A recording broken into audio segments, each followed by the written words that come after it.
नामी उन्हें बताती है कि वो रात में पार्क में उनकी जासूसी कर रही थी, लेकिन वो जल्दी बोर हो गई क्योंकि उसकी लिस्ट देने के बाद भी उन्होंने कुछ किया ही नहीं। एक दिन कनामे और आया की मम्मी उनसे मिलने आती हैं। कनामे बोलती है कि वो तो हमेशा घूमती रहती हैं, तो आज उन्हें उनकी याद कैसे आ गई। जिस पर उसकी मम्मी रोने का नाटक करते हुए बोलती है कि उसके हस्बैंड भाग गए हैं, इसलिए वो अपना मन बहलाने के लिए घूमती हैं। उसकी मम्मी उन्हें लॉटरी में जीते हुए हॉट स्प्रिंग रिजॉर्ट के 2 टिकट्स देती हैं, लेकिन कनामे वो टिकट्स नासा को दे देती है क्योंकि वो बाथ हाउस संभालने में बिजी रहेगी और आया पढ़ाई में, और वो ये नहीं चाहती कि वो टिकट्स बर्बाद हो जाए। वो नासा से बोलती है कि वो उसके और सुकासे के लिए एक अच्छा हनीमून भी हो सकता है। नासा सुकासे को उन टिकट्स के बारे में बताता है और बोलता है कि उसे उसके साथ ऐसे प्राइवेट ट्रिप पर जाने में थोड़ी शर्म आ रही है। सुकासा भी हनीमून का नाम सुनते ही थोड़ा शर्माने लगती है, लेकिन वो बोलती है कि अब तो उनकी शादी हो चुकी है, इसलिए देखा जाए तो वो जा सकते हैं।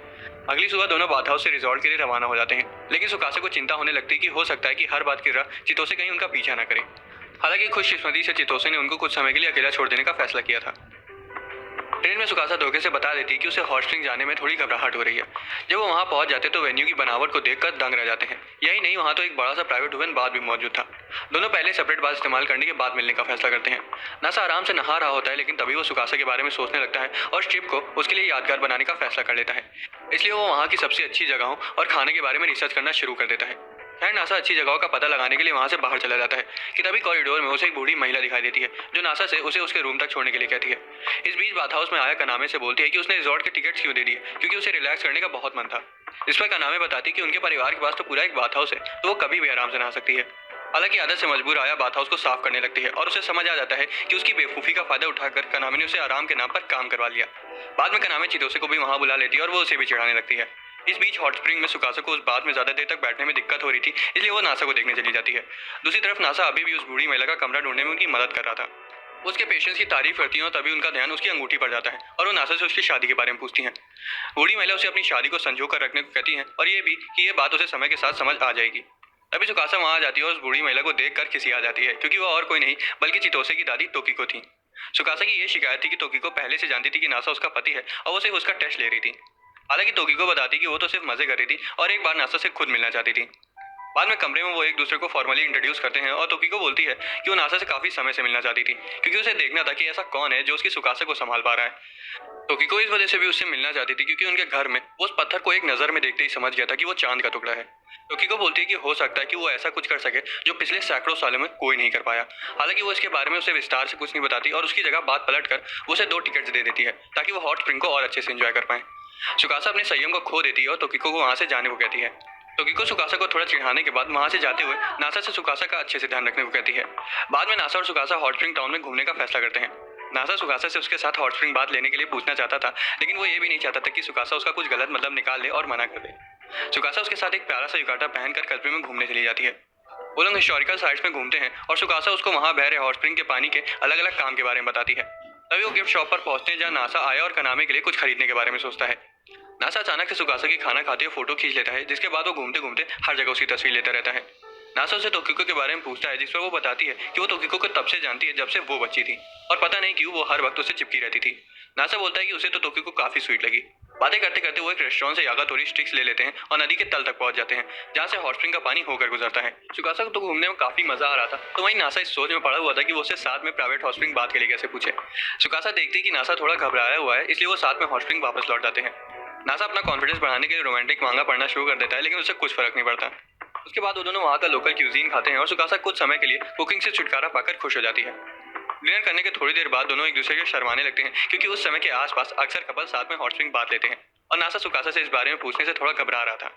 हालांकि नासा मेरी ही तरह बिल्कुल नीच लड़का था, इसलिए आखिरकार वो उसे पूछ ही लेता है और हैरानी से सुकासा भी हाँ बोल देती है, इस शर्त पर कि नासा को उससे पहले जाना होगा। उस रात दोनों उस प्राइवेट बात में अच्छे से एंजॉय करते हैं। हालांकि दोनों को इतनी ज्यादा शर्म आ रही थी कि वो दोनों एक दूसरे की तरफ देख भी नहीं पा रहे थे। गर्म पानी में तो ये दोनों, लेकिन जलन मुझे हो रही है। नासा चुप्पी तोड़ने का फैसला करता है, लेकिन सुकासा उसे इतना अच्छे से बात करती है कि नासा तुरंत वहीं उसे आई लव यू बोल देता है। अब सुकासा तो अपनी फीलिंग्स के बारे में बात करने से पहले से थोड़ा शर्माती थी, इसलिए वो अपना समय लेती है, जिसके बाद वो उसे बता देती है कि वो भी उसे बहुत प्यार करती है। वो थोड़ी देर तक पानी में खेलते हैं, लेकिन जब निकलने की बारी आती है तब दोनों को पहले निकलने में शर्म आ रही थी, जिस वजह से वो काफी देर तक वहीं बैठे रहते हैं।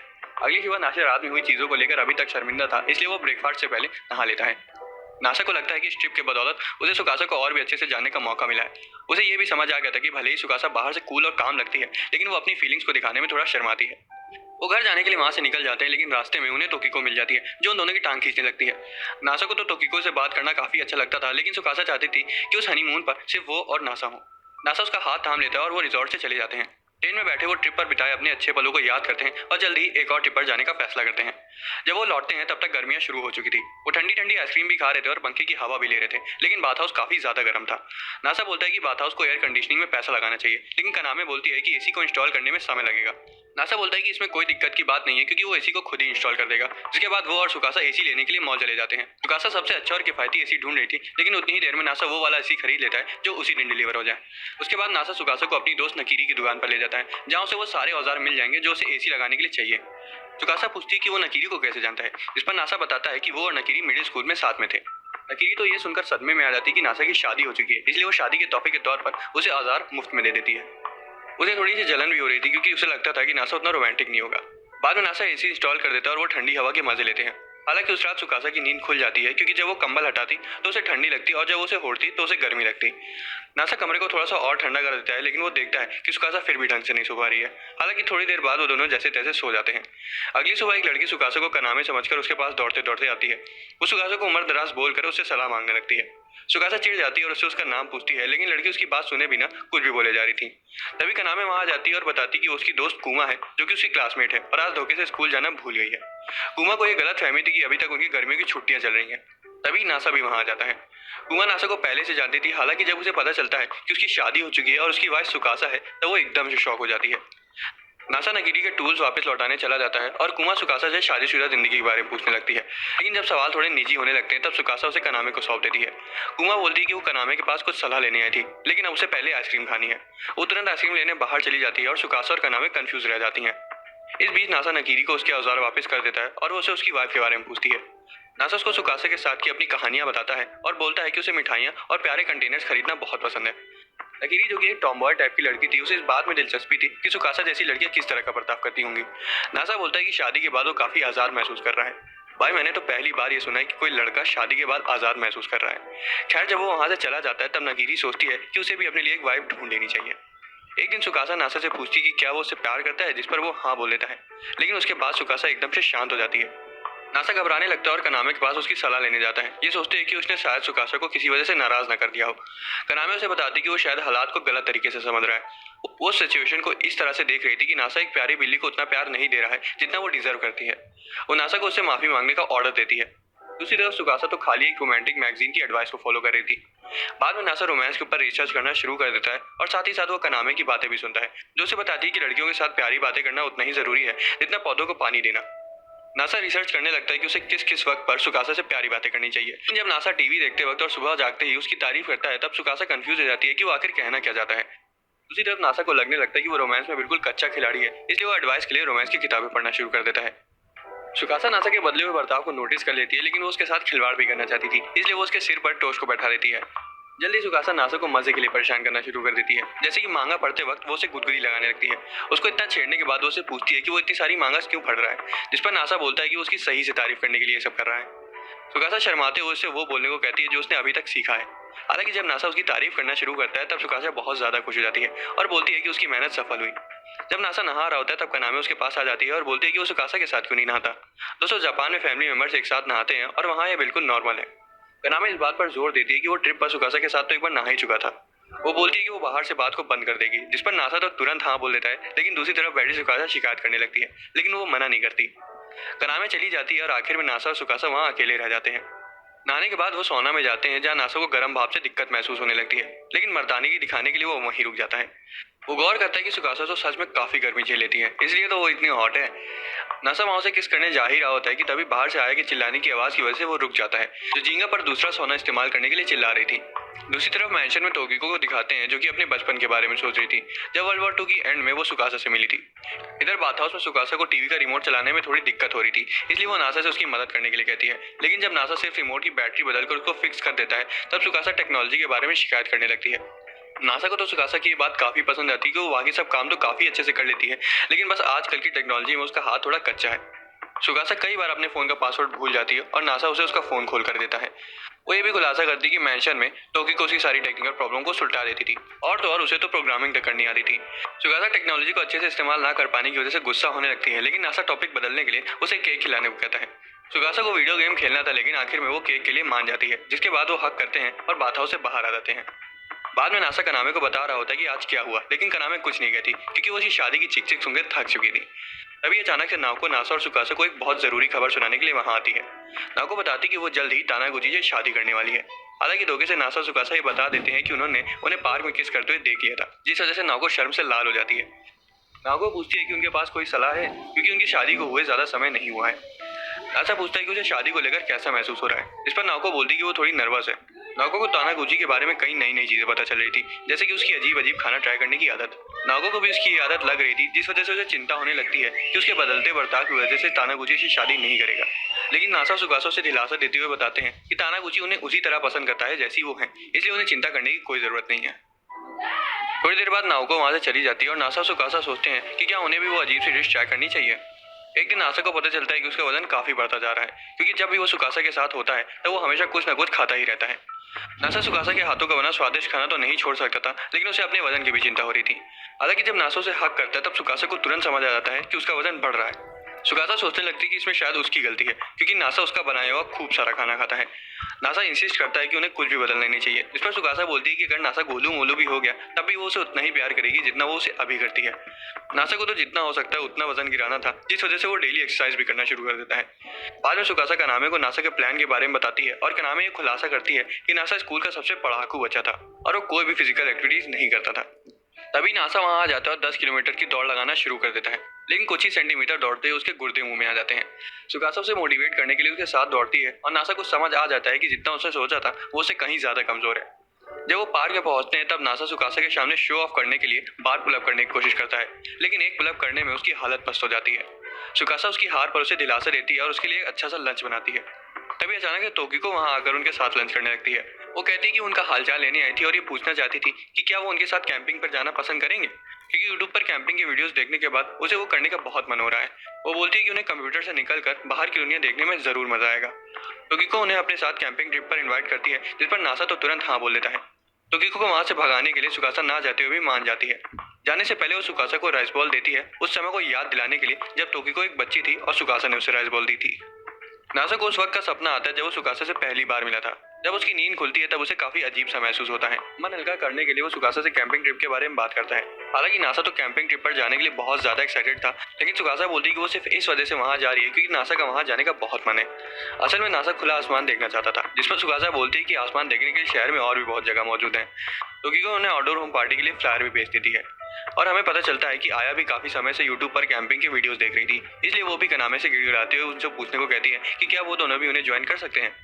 सुकासा ये खुलासा करती है कि जिस जगह वो जा रहे हैं वो तोकिको की खरीदी हुई एक आलीशान जगह है। तभी अचानक से कुओं वहां आ जाती है और उनके साथ चलने की मांग करती है, क्योंकि उसके पापा ने उसे कैंपिंग की कई सारी कहानियां सुनाई थी। नासा ये फैसला करता है कि अब जब सब लोग आ ही रहे हैं तो वो झींगा से भी वहां चलने के लिए पूछ लेता है। इस दौरान चितोसे इस मौके का फायदा उठाकर सुकासा को ये दिखाने का प्लान बना रही थी कि नासा एक बुरा पति है, क्योंकि उसे बाहर के काम करने नहीं आते। लेकिन उसकी मेड उसके मुंह पर बोल देती है कि उसे कौन सा काम करना आता है। अगली सुबह सभी लोग डिस्कस करते हैं कि उन्हें कैंप ग्राउंड तक कैसे जाना चाहिए। उनके पास दो चॉइसेस थी, या तो वो गाड़ी से वहां तक जा सकते थे या फिर 4 घंटे की चढ़ाई करके। नासा जोश जोश में बोल देता है कि उन्हें पैदल ही चढ़ाई करनी चाहिए। जब वो चढ़ाई शुरू करते तब आया मुश्किल से थोड़ी दूर जा पाती है और कुमो खेलते कूदते इधर उधर भाग जा रही थी, इसलिए वो सुकासा को उसकी निगरानी करने के लिए भेज देते हैं। चढ़ाई के दौरान सुकासा उसे कई तरह के फूलों और जड़ी बूटियों के बारे में बताती है। कुमो तो एक जहरीली मशरूम तक को तोड़ने वाली थी कि तभी सुकासा उसे अच्छे और जहरीले मशरूम में फर्क बताती है। ये सब करते करते वो बाकियों से काफी पीछे छूट जाते हैं, इसलिए सुकासा एक शॉर्टकट लेने का सोचती है। इस दौरान बाकी लोग लंबे रास्ते से आ रहे होते हैं और आखिर में जब वो वहां पहुंचते हैं तब वो सुकासा और कुमो को वहां पहले से देखकर शॉक हो जाते हैं। नासा तो ये देखकर हैरान हो जाते हैं कि सुकासा कितनी आसानी से वहां के रास्तों को पहचानती है। जिस पर सुकासा बोलती है कि इंसानों ने किसी वजह से गाड़ियों का आविष्कार किया होगा ताकि उन्हें इस तरह परेशानी झेलनी न पड़े। थोड़ी देर बाद नासा कुछ देर की नींद लेता है और उसे फिर से वही वाला सपना आता है। हालांकि जब वो उठता है तब खाली सुकासा वहां होती है, क्योंकि बाकी सब वहां से पहले ही आगे निकल चुके थे। नासा सोच ही रहा होता है कि उन्हें कुछ समय अकेले में बिताना चाहिए कि तभी तोकिको वहां अचानक से प्रकट हो जाती है। उनके लिए एक टेंट प्रिपेयर किया है और उन्हें चिंता करने की कोई जरूरत नहीं है, क्योंकि आगे वो उन्हें अकेला ही छोड़ देंगे। उसके जाने के बाद नासा और सुकासा बाकियों तक पहुंच जाते हैं जो कि नदी में मस्ती कर रहे थे। वो उन्हें अकेला छोड़कर झाड़ियों में अपनी मस्ती करने चले जाते हैं। जब वो कैंप साइट पर वापस आते हैं तब उन्हें पता चलता है कि कुमो खो गई है। तभी लोग कैंपिंग एरिया में लगे कैमरास की मदद से उसे ढूंढने चले जाते हैं। नासा उसको ढूंढते ढूंढते खुद ही खो जाता है और पूरे दिन की थकावट की वजह से वहीं पत्थर पर लेट जाता है। नासा को एक बार फिर वही सपना आता है जिसमें वो सोचता है कि सुकासा ने उसे ही क्यों चुना होगा। तभी सुकासा उसे जगा देती है और जागते ही नासा उससे पूछता है कि जब वो उसे पहली बार मिली थी तब उसने उसे सीधा शादी करने के लिए क्यों बोला था। सुकासा बोलती है कि उसने तो सिर्फ अंधेरे में तीर चलाया था और वही उसके प्यार की वजह बन गई, क्योंकि नासा ने बिना कुछ सोचे सीधा हाँ बोल दिया। कैंप पर सभी लोग रात के खाने के मजे ले रहे थे और तभी नासा को पता चलता है कि नकीरी भी वहाँ मौजूद है। असल में कनामे ने उसे उसकी और सुकासा की शादी की प्रेजेंटेशन का शो रखने के लिए हायर किया था। उन दोनों की फोटोज की मदद से कनामे बताती है कि कैसे नासा और सुकासा एक एक्सीडेंट के बाद मिले और नासा ने उसे ढूंढने में कई साल लगा दिए, जिसके बाद वो उसे मिल गई और उन्होंने शादी कर ली। उसके बाद कनामे खुलासा करती है कि वो पूरी ट्रिप उसने और तोकिको ने उनके वेडिंग रिसेप्शन के तौर पर प्लान करी थी। कनामे सुकासा और नासा को स्टेज पर आकर 2 शब्द बोलने के लिए कहती है। सुकासा हिचकिचा रही थी, इसलिए नासा बोलना शुरू करता है। वो बताता है कि वो सुकासा से कितना ज्यादा प्यार करता है और सभी को वहाँ उनके खातिर आने के लिए शुक्रिया बोलता है। उसके बाद नगीरी उनके लिए केक लेकर आती है जो उन्होंने चुपके से वहाँ मंगवाया था। तोकिको सुकासा के सिर पर घूंघट लगा देती है, जिसके बाद वो और नासा केक कट करते हैं। रात में नासा अपने टेलीस्कोप से सभी को आसमान के तारे दिखाता है, लेकिन वो लोग बोर हो जाते हैं, इसलिए सुकासा उनके एंटरटेनमेंट के लिए पटाखे निकाल लेती है। थोड़ी देर बाद सुकासा, नासा, चितोसे और कनामे एक साथ बैठकर कॉफी पीते हैं। तभी तोकिको वहाँ आ जाती है और पूछती है कि क्या वो नासा से अकेले में बात कर सकती है। सुकासा पहले तो मना कर देती है, लेकिन ना चाहते हुए भी मान जाती है। तोकिको और नासा अकेले होते हैं और तोकिको उससे शादीशुदा जिंदगी के बारे में पूछती है। वो ये भी सोचती है कि हो सकता है कि आखिर में नासा ही हो जो सुकासा को खुश कर सकता है। वो वहाँ से चला जाता है और सुकासा को एक चट्टान पर माउंट फूजी की तरफ देखते हुए पाता है। नासा सुकासा बोलती है कि लोग शादी इसलिए करते हैं क्योंकि कोई भी हमेशा के लिए जिंदा नहीं रहता, और हो सकता है कि वो शादी इसलिए करते हो ताकि उनका प्यार अमर रहे। उसके बाद वो दोनों किस करते हैं और चांद के नीचे उसी तरह के प्यार को कैप्चर करने का वादा करते हैं। जल्दी वो कैंप में वापस चले जाते हैं जहाँ उनके लिए एक खास वेडिंग टेंट बनाया गया था। वो लोग पहले तो बहुत खुश हो जाते हैं, लेकिन उन्हें पता चलता है कि वो साउंड प्रूफ नहीं है। वो दोनों थोड़ी देर तक कुछ प्यार भरी बातें करते हैं और अच्छे तारों को देखते देखते साथ में सो जाते हैं। दूसरी तरफ तोकी को याद कर रही होती कि कैसे बचपन में उसने वादा किया था कि वो सुकासा को खुश रखेगी, लेकिन वो वादा तोकी को पूरा ना कर पाई। अगली सुबह वो नासा के पास चली जाती है जो चोटी पर बैठे सूरज को उगते हुए देख रहा था। वो कॉफी पीते और तोकी को सोचती है कि वो सुकासा के साथ वहाँ क्यों नहीं बैठा है, लेकिन वो बताता है कि उसने सुकासा को सोने दिया। तभी तोकी को ताज़ी ब्रेड निकाल लेती है और अचानक से नासा से कहती है कि उसे उसको कुछ बहुत ज़रूरी बताना है। हालांकि वो कुछ बोल पाती उससे पहले ही सुकासा ब्रेड की खुशबू सूंघते सूंघते वहाँ आ जाती है और वो साथ में नाश्ता करते हैं। बाद में सुकासा और नासा कैंप की फोटोज के साथ घर वापस आ जाते हैं। हालांकि वो खुश तो थे, लेकिन नासा ये जानना चाहता था कि तोकियो से क्या बताना चाहती थी। तभी नासा को पता चलता है कि उनका पुराना अपार्टमेंट बनकर तैयार हो चुका है और वो जल्द ही बाथ हाउस से शिफ्ट कर सकते हैं। वो वहाँ आते हैं और एक बार फिर से साथ में अकेले रहने के बारे में सोचकर शर्माने लगते हैं। वो वापस आकर अपना सामान पैक करने लगते हैं, लेकिन कनामे वहाँ आ जाती है और बोलती है कि उनके जाने के बाद वो और आया फिर से अकेली पड़ जाएंगी। लेकिन सुकासा उसे दिलासा देते हुए बोलती है कि वो बाथ हाउस में काम करना नहीं छोड़ेगी और नासा खाली बड़े कमरे को अपना ऑफिस बना लेगा, इसलिए वो जब चाहें तब उसको और नासा को देख सकती हैं। रात में वो दोनों पार्क में टहलने जाते हैं जहाँ नासा सुकासा को हक कर देता है, लेकिन इस बार सुकासा उसे सच्चाई बताते हुए बोल देती है कि उसे अच्छे से हक करना नहीं आता है, जिसके बाद उसे हक करने का सही तरीका बताती है। इस दौरान तोकिको उस वक्त के बारे में सोच रही थी जब सुकासा उसके साथ रहती थी और जब सुकासा ने उसे उसके लिए नहीं बल्कि खुद के लिए जीने को कहा था, लेकिन तोकिको अभी भी उस वादे पर अड़ी हुई थी जो उसने कई साल पहले किया था। तभी अचानक से वो बेहोश हो जाती है और नासा और सुकासा भागते हुए हॉस्पिटल आते हैं। तोकिको बोलती है कि वो बिल्कुल ठीक है और वहाँ से बाहर टहलने चली जाती है। नासा भी उसके साथ आ जाता है और पूछता है कि वो कैंप में उसे क्या बताना चाहती थी। वो उसे बताती है कि उसका एक बहुत ज़रूरी मकसद था जिसके लिए उसने अपनी पूरी ज़िंदगी कुर्बान कर दी। जिसके बाद वो उसे वही चांद का टुकड़ा देकर सुकासा का ध्यान रखने को और उसे खुश रखने को बोलती है। नासा वादा करता है कि वो हमेशा सुकासा का ध्यान रखेगा, जिस पर तोकिको बोलती है कि अब उसके कंधों से बहुत बड़ा भार उठ गया है। उसके बाद सुकासा वहाँ आ जाती है और तोकिको उसे नासा की तरफ धक्का देकर हमेशा साथ रहने को बोलती है। दोस्तों, अगर आपको एक्सप्लेनेशन पसंद आया तो वीडियो को